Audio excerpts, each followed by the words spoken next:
I think for me, one of the most memorable was during the earthquake. So this would speak to my kind of greater involvement in Haiti.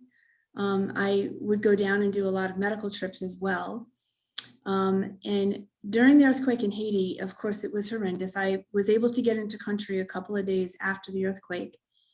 And I was in an area and in a tent near the airport, and we were taking care of children. So I had about 150 children who were in my tent. All of them separated from their families, many of them with fractures. Some of them had had surgery in those first couple of days and had an amputation. And these were kids who had been through the most unbelievable trauma that you could imagine. And many of them were still in pain. Many of them were bedridden because they had a fractured hip or fractured femur, upper leg. And we were able to get a little bit of food. And one of the boys saw me with this little bit of food. I mean, I too was also hungry. After about 2 days or so, we didn't have any food left. But I was able to find a little bit of food, and I kind of shared it with this bigger boy who was near me.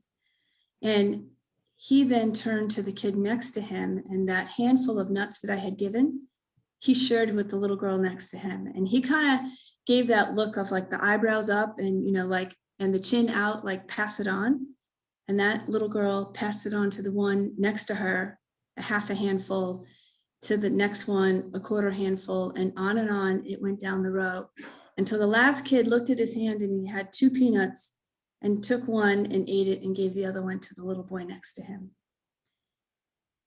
That was one of the most profound times in my life. These children taught me how to live scripture. They taught me how to live the gospel. They taught me how to share.